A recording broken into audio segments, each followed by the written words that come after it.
Isang mapagpalang araw ulit sa inyo lahat mga dudes at welcome back to my channel. At sa itong adventure ay dalaw lang kami ni Dudes Pandong sa aming gagawin ngayong umaga. At sana ay patuloy nyo kami suportahan sa aming mga ginagawang vlog gaya nito. Tara, let's go!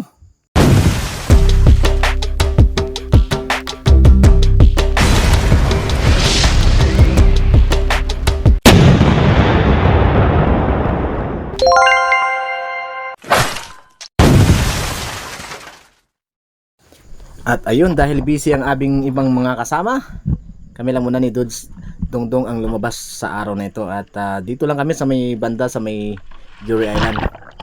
Sa unang ilalim na palang namin ay medyo maliwalas pa yung dagat. Kapag umaga kasi dito ay medyo maayos pa yung dagat. At kapag hapon na, lalo pa pag humihila na yung hibas, ay nagkakaroon ng kunting labo. At syempre, kami patuloy pa rin humihingi sa inyo ng suporta mga taga El Nido. Kung nakapagbigay kami sa inyo ng kasiyahan, sana isuportahan nyo kami. At dito bumaba agad ako dahil nakita kagad akong makarel pero hindi masyadong malaki. At ito ang nangyari. At ayun nga, na-spine shot natin yung makarel. At ito ang ating unang isda sa araw na ito. Hindi masyadong malaki yung isda na ito mga dudes dahil sarami ko ng huli dito. Itong makarel na to ay halos umabot na ng 2 kilo ang mga nahuhuli ko dito dahil siguro sa nahuhuli na agad ng mga naglalambat nating mga kasamahan kaya hindi na sila lumalaki. Pero ang alam ko mas maraming malalaki nito sa mga malalalim na area.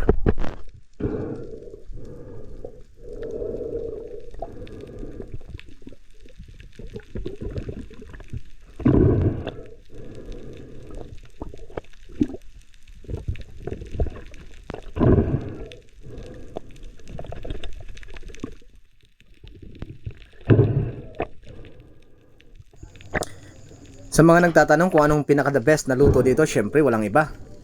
Kinilaw o sashimi at sinigang. Depende po yan sa inyo dahil ang isdang ito ay talagang napakasarap. At ayun, pagkatapos nating ma-secure ang ating unang isda, bumaba agad ako dahil may nakita na naman akong isang King Mac o tangigi ulit. Ganun ulit ang size niya. Syempre. Ayun, tinamaan naman natin mga dudes, dalawa na. Kung napapansin niyo yung ating dagat ay parang umuulan ng niebe, no? Siguro dahil ito sa current ng underwater natin. Kasi pagkahapon ay medyo malakas yung current kaya nagkakaroon ng mababaw na tubig o low tide. Pero pag umaga naman ay medyo maaliwala siya. Ang tawag namin dyan ay latak. Hindi ko alam kung paano nangyari dahil siguro sa underwater current.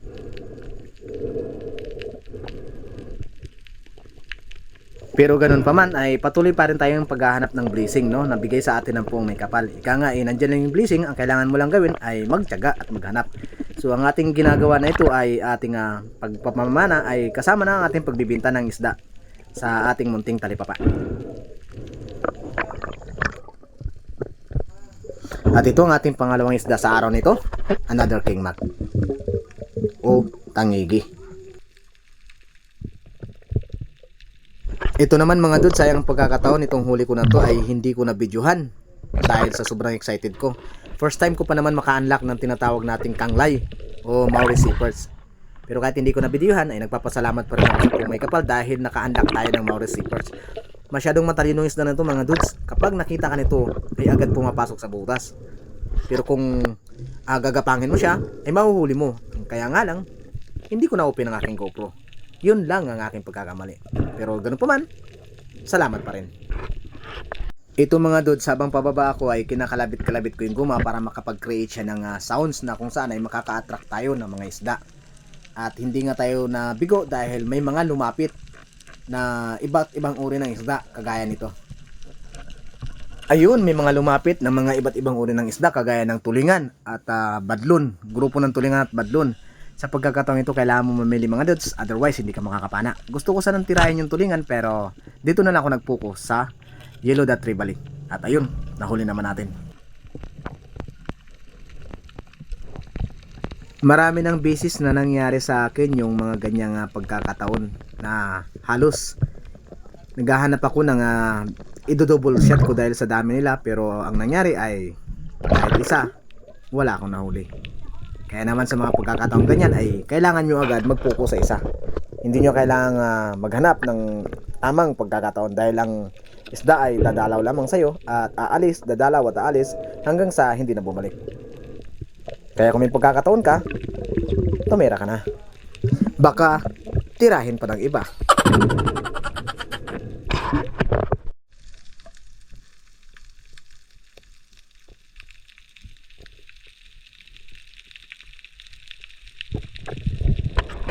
At ayun, may nakikita tayong isang napakagandang creature sa ilalim ng dagat. Yung pinagbibintangan nilang naglalak daw. Hindi nga, biro lang. Ba't ba ikaw yung pinagbibintangan? Ang ganda-ganda ng pawikan, no? At dito, syempre, dive tayo ulit. Ang gagawin naman natin dito ay ambush style dahil maraming bit kayo nakikita. Kailangan nating lumapat sa bato o dumapa at magtawag, magsagawa ng pag-aambus at gumawa ng ingay para naman may maakit na isda. At ito ang nangyari.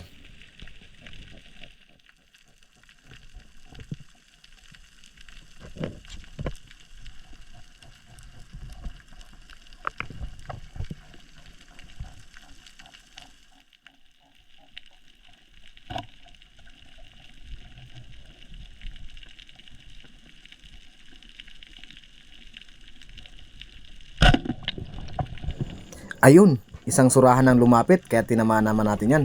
Surahan o unicorn fish ang ating sunod na isda sa araw na ito.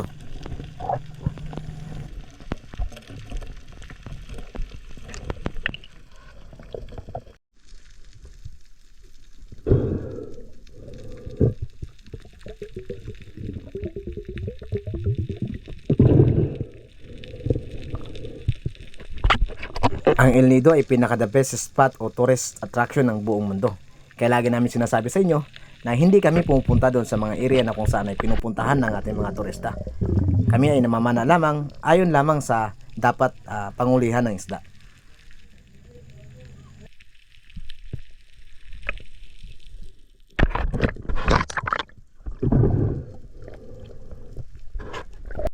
At dito habang pababa ako ay nag-create ako ng sounds gaya nito. Yan ay kung tawagin ay friction galing sa guma mo at sa iyong palad. At ayun, lumapit ang bayang. Syempre, paboritong tira dahil malaki sa pool. Ang ating sunod na isda ay ang bayang o batfish. Ang pag-spear fishing ay isang napakahirap, napakadelikado, pero napakasarap na sports. Dahil dito, matututo kang magdisiplina ng sarili mo, matututo ka rin maghintay, at higit sa lahat, matututunan mo ang iba't ibang behavior ng mga isda. Sa aming mga espero, kapag nakilala namin o nakita na agad namin ang isda sa ilalim pa lang, sa taas pa lang nakapagplano na kami kung anong paraan para mahuli namin ang isda dahil alam namin ang iba't ibang uri ng behavior ng mga isda, kung paano ito mahuli at kung paano mo malalapitan.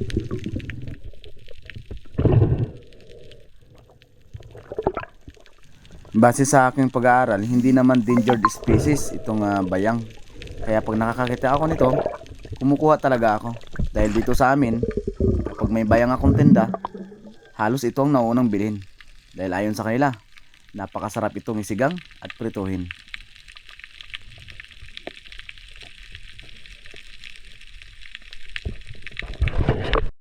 At ayun, pagkatapos natin masecure ang bayang, dive tayo ulit. Medyo nagkakaroon na ng konting paglabo ang ilalim ng dagat. Kaya ang pinaka-the best na gawin ay ang mag-ambush at maghintay kung anong isdang lalapit kagaya nito. Meron ako napansing Spanish flag snapper o saging-saging kung tawagin. Kaya hinantay ko ang tamang pagkakataon na lumapit siya bago ginawa ang pagtira. At ito ang nangyari.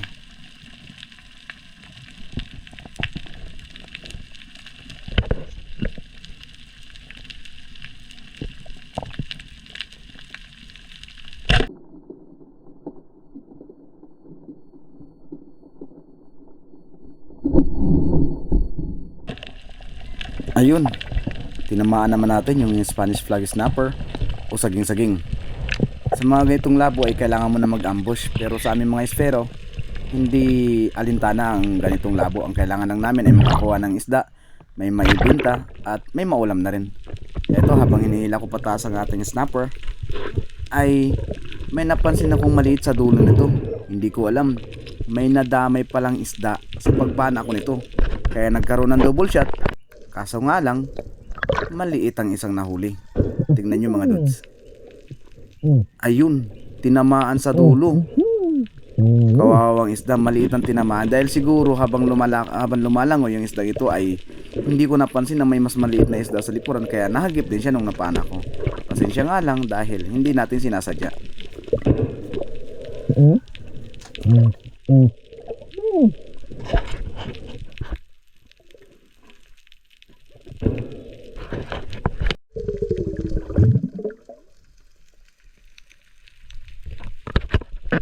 At dito sa taas, nakakita agad ako ng bayang.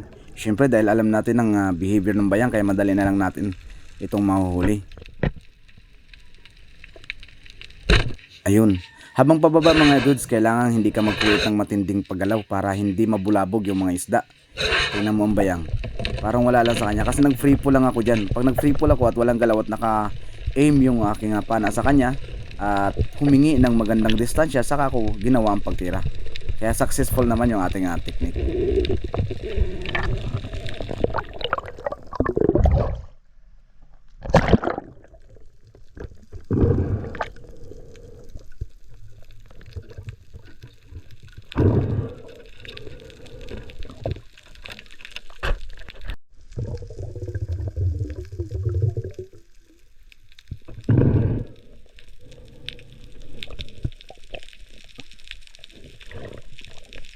At ito na ang ikalawang bayang na ating nahuli sa araw na ito. At dito dahil medyo malabo sa malalim, pumunta ako ng mababaw at nag-try ako mag-fish call kung anong islang lalapit. At hindi naman tayo nabigo. Ito ang mga nangyari.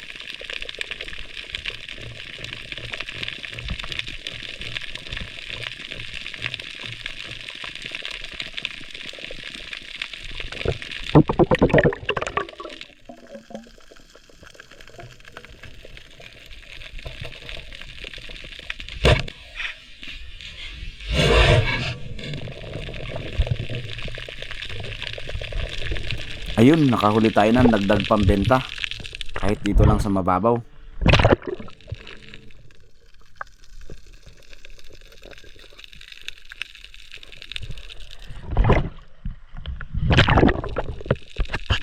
At ayun, naka-unlock naman tayo ng bagong species. One spot snapper kung tawagin ito dahil may tuldok siya kaya tinawag siyang one spot. At medyo hapon na, kailangan nating umuwi. It's time to sell our fish, no? Kaya makapagbenta na tayo.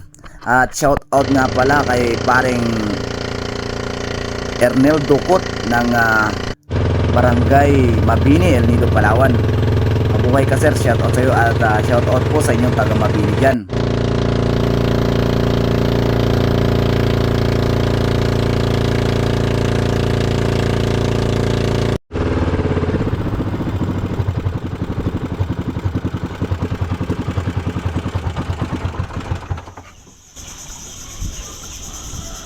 Alright, dito na tayo mga dudes.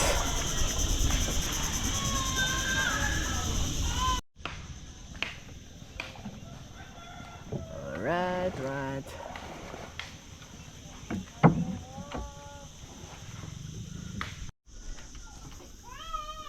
Ayun, it's time to unload ng mga gamit. Medyo malayo-layo pang ating uwian. I'm sure may naghihintay na sa ating mga customer. Ayun, kararating na natin mga dudes. Dito na tayo sa area kung saan ay magtitinda tayo ng isda dito sa aking bahay. And syempre, may naghihintay ng mga customer. Kaya medyo nalubat yung aking cellphone. GoPro lang ginamit ko. Eto, konti na lang naiwan. May customer pa tayo. Shout out din sa mga taga Batas. At sana ipatuloy kayo magsuporta sa aking channel. Sa lahat pong nanaabot ng aking YouTube channel, please subscribe me and my YouTube channel. Huwag pong kalilimutan. Salamat!